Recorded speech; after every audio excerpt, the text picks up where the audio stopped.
Hello everyone, welcome to only success. इस video में हम देखने वाले हैं प्रेमचंद के फटे जूते के क्वेश्चन आंसर्स चैप्टर 6 के। काफ़ी इंपॉर्टेंट क्वेश्चंस हैं, इसके थ्रू हम चैप्टर को बहुत अच्छे से समझ पाएंगे।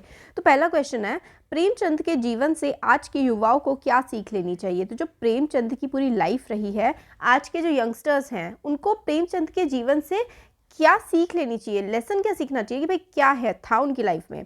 प्रेमचंद के फटे जूते पाठ के आधार पर उत्तर दीजिए। तो जो ये पाठ है प्रेमचंद के फटे जूते, इससे आज की युवा पीढ़ी क्या सीख सकती है। तो देखो इसका आंसर है, प्रेमचंद अत्यंत सादा जीवन जीने में विश्वास रखते थे। तो किस तरीके का जीवन वो जिया करते थे, एकदम बिल्कुल नॉर्मल सादा जीवन। वह बनाव, श्रृंगार और आडंबर से कोसों दूर रहते थे। उन्होंने फोटो खिंचवाने जैसे विशिष्ट मौके पर भी बनावटी वेशभूषा धारण करने का प्रयास नहीं किया। इससे आज के युवा जो फैशन परस्ती और बनावटी जीवन जीने के लिए निकृष्ट कार्य करने से भी परहेज नहीं करते, उन्हें आडंबरहीन एवं साधारण जीवन जीने के लिए सीख लेनी चाहिए। तो वो एक मतलब बिल्कुल ही सादा जीवन जीते थे। इवन जब वो फोटो खिंचवाने गए तब भी उन्होंने कोई बनावटी कपड़े नहीं पहने, कोई मतलब शो ऑफ नहीं किया, और जैसा वो सादे कपड़े रोज़ पहनते थे ऐसे ही कपड़े पहन करके वो फोटो खिंचवाने भी चले गए।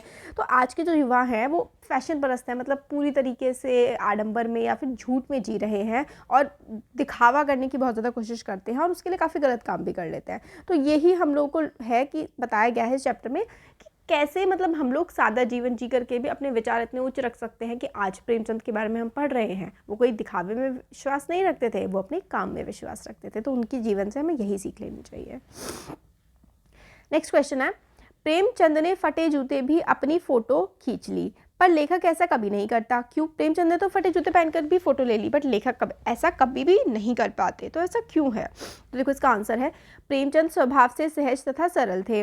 वे अपनी गरीबी की स्थिति में खुशी खुशी जीना सीख गए थे, अपनी स्थिति को छुपाना नहीं चाहते थे। वे यथार्थ को स्वीकार करने वाले थे, इसलिए जैसे थे वैसे ही दिखते थे। तो प्रेमचंद बिल्कुल सादा जीवन जीते थे। उनके पास पैसे की कमी थी, गरीबी थी उनके घर में, मगर फिर भी वो उसको छुपाते नहीं थे। वो उस गरीबी में भी खुशी के साथ रहना सीख चुके थे, इसलिए जैसे दिखते थे वैसे ही रहते थे। जैसी उनकी स्थिति थी, कुछ बनावट वो नहीं करते थे।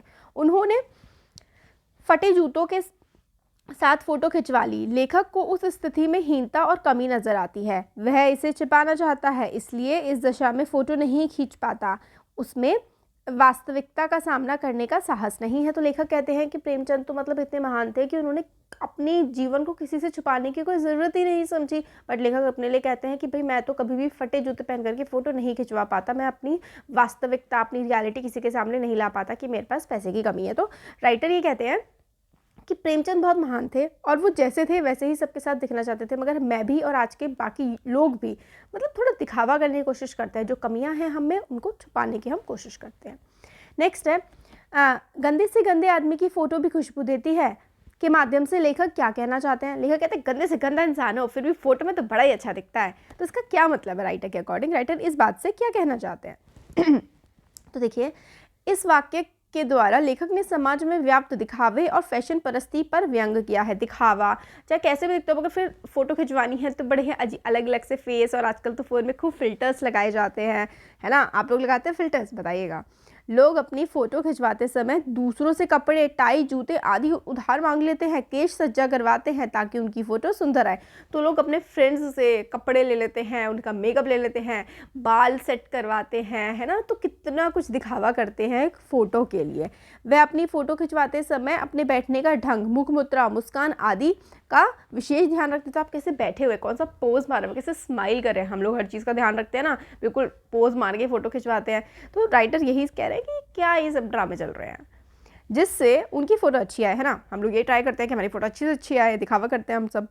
लोग अपनी वास्तविकता से मुंह फेर कर दिखावा करते हैं, उनमें वस्तु स्थिति को स्वीकारने का साहस नहीं होता। मतलब लोग जो है उनकी जो वास्तविक स्थिति है, चाहे हम हो चाहे कोई भी हो, जनरली लोग जो मतलब रियल लाइफ है, वो कभी भी आप लोगों के इंस्टाग्राम्स देखिए, ऐसा लगता है कि भाई मज़ा इंस्टाग्राम, फेसबुक या उनकी रील्स वगैरह की उनकी ज़िंदगी से अच्छी हो किसी की ज़िंदगी चल ही नहीं रही है ना। तो वो सिर्फ दिखावा होता है। सबकी ज़िंदगी में प्रॉब्लम्स होती है, बट वो सिर्फ उनका एक वो दिखावे वाला पार्ट हम देख रहे होते हैं, या वो लोग पूरी दुनिया को सिर्फ एक दिखावे वाला पार्ट ही दिखा रहे होते हैं।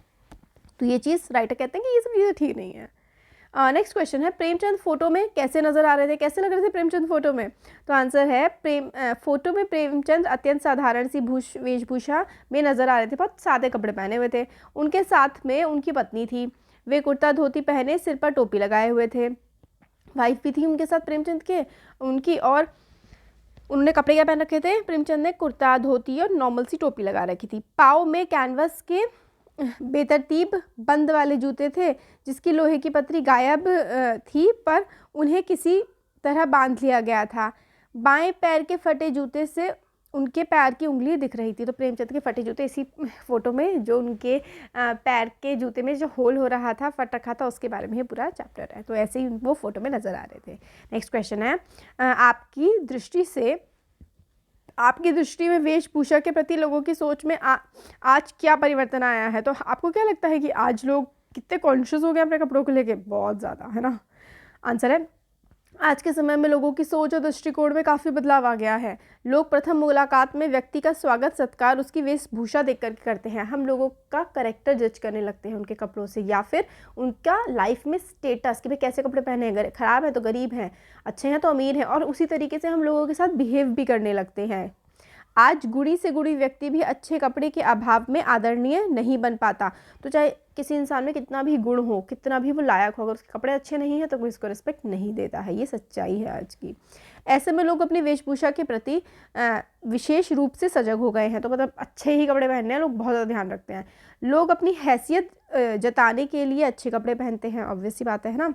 आज सादा जीवन जीने वालों को पिछड़ा समझे जाने लगा है। तो जो लोग सादा जीवन जीते हैं ना, जो कपड़ों पे या फैशन पे ध्यान नहीं देते, कहते हैं तो बेवकूफ़ है, लोग ऐसा कहते हैं उस इंसान को। अब तो ऐसे भी छात्र छात्राएं मिल जाएंगे जिन्हें पढ़ाई की चिंता कम, अपने आधुनिक फैशन वाले कपड़ों की अधिक ज़रूरत रहती है। संपन्न वर्ग को ऐसा करते देख मध्य और निम्न वर्ग में भी ऐसा करने को लालायक हो उठा है। जो हाई क्लास हैं, जो बहुत अमीर हैं, वो तो अपने कपड़ों पे ध्यान देते हैं, और उनकी कॉपी मिडिल क्लास और लोअर क्लास, मतलब चाहे जिसके पास पैसे हो ना हो, हर कोई इसी में लगा है कि हमारे पास कपड़े अच्छे ही होने चाहिए। तो ये वाली चीज़ आज हमारे समाज में फैल गई है। नेक्स्ट है, पंक्ति में निहित व्यंग्य को स्पष्ट कीजिए। व्यंग्य मतलब क्या कटाक्ष किया जाए, टॉन्ट क्या है इसमें? जूता हमेशा टोपी से कीमती रहा है, अब तो जूते की कीमत और बढ़ गई है, और एक जूते पर 2500 टोपियां नछावर होती हैं। तो मतलब जूते और जूता क्या मतलब होता है, और टोपी क्या मतलब होता है, क्या कहा जा रहा है, देखते हैं। जूते का स्थान पाँव में अर्थात नीचे होता है। यह हमारी सामर्थ्य अथवा ताकत का प्रतीक माना जाता है। टोपी का स्थान सर पर अर्थात सम्मानीय होता है, और इसके विपरीत है। आज लोग अपने सामर्थ्य के बल पर अनेक टोपियां सम्मानित एवं गुणी व्यक्तियों को अपने जूतों पर झुकाने को विवश कर देते हैं, और अपना स्वाभिमान भूल अपना सिर इनके सामने झुकाते हैं। तो मतलब टोपी जो है ना, वो इज्जत का प्रतीक है, हमारे ऑनर का, और जूता जो है वो हमारी पावर का। तो लोग ना सोच रहे हैं कि ज़्यादा ताकतवर हो जाए, चाहे वो ताकत गलत तरीके से क्यों ना ही हो। और टोपी मतलब जो सम्मानीय व्यक्ति है, जिसने अच्छे काम किया, अच्छे काम करने वाला आज ताकतवर के सामने झुका हुआ है। यही इसमें बताने की कोशिश की जा रही है कि कितना भी अच्छा कोई काम कर ले, मगर जो चाहे गुंडा मवाली है, उसके पास ताकत है, अच्छे काम करने वाला भी उस गुंडे मवाली के सामने झुक जाएगा।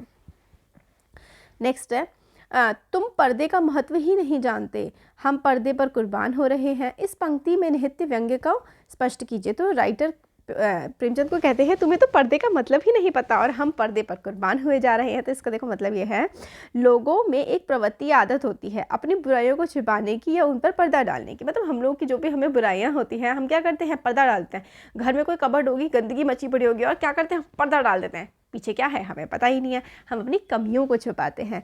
लोग अपनी बुराइयों को दूसरे के सामने नहीं आने देना चाहते, पर प्रेमचंद जी अपनी कमियों को कभी छिपाने का प्रयास नहीं किया। वे अंदर तथा बाहर दोनों तरफ से समान थे। दूसरे लोग पर्दे की आड़ में अपनी कमियां, वास्तविक स्थिति को छुपाते हैं, मगर प्रेमचंद ने कभी ऐसा नहीं किया। लोग अपने पर्दे की आड़ में अपनी बुराइयां, सारी चीज़ें छुपा लेते हैं, बट प्रेमचंद जैसे थे सबको वैसे ही दिखते थे। नेक्स्ट है, लेखक के अनुसार प्रेमचंद किन पर हंस रहे हैं? तो आंसर है, लेखक के अनुसार प्रेमचंद उन लोगों पर हंस रहे हैं जो अपनी कमजोरियों को छुपाने के लिए कुछ भी करने को तैयार रहते हैं और संकोचवश उसे दूसरों के सामने प्रकट नहीं करते। तो प्रेमचंद जो है उन लोगों पर हंस रहे हैं जो मतलब अपनी बुराइयां बस छुपाने के लिए कुछ भी, किसी भी मतलब लेवल तक गिर जाते हैं। इसके अलावा जीवन में आने वाली समस्याओं से संघर्ष ना करके उनसे मुंह फेरने वाले लोगों पर भी प्रेमचंद मुस्कुरा रहे हैं। तो अगर जीवन में कोई दिक्कतें आई हैं, है ना, उन पर लोग क्या कर रहे हैं, उन अपनी दिक्कतों का, परेशानियों का सामना नहीं कर रहे हैं और उनसे मुंह फेर रहे हैं। तो प्रेमचंद इस टाइप के लोगों पर हंस रहे हैं। नेक्स्ट है, प्रेमचंद के मुस्कुराने में लेखक को क्या व्यंग्य नजर आता है? प्रेमचंद मुस्कुरा रहे हैं, लेखक इसके बारे में क्या बोलते हैं? तो आंसर है, प्रेमचंद दिखावे का जीवन जीने वाले लोगों पर व्यंग्य से मुस्कान कर रहे हैं। तो जो लोग दिखावा करते हैं ना, नाटक करते हैं बहुत ज़्यादा, उन पर प्रेमचंद हंस रहे हैं, मुस्कुरा रहे हैं। उनसे कह रहे हैं कि मैंने भले ही टीले से टकराकर अपना जूता फाड़ लिया है, पर मेरे पैर तो सुरक्षित हैं। टीलों से बचकर निकलने वालों, तुम्हारे जूते भले ही ठीक हो, पर तलवे घिसने के कारण तुम्हारा पंजा सुरक्षित नहीं है और लहूलुहान हो रहा है। अर्थात वास्तविक स्थिति को स्वीकारने वाले हमेशा खुश रहते हैं और अपना आत्मसम्मान बनाए रखते हैं।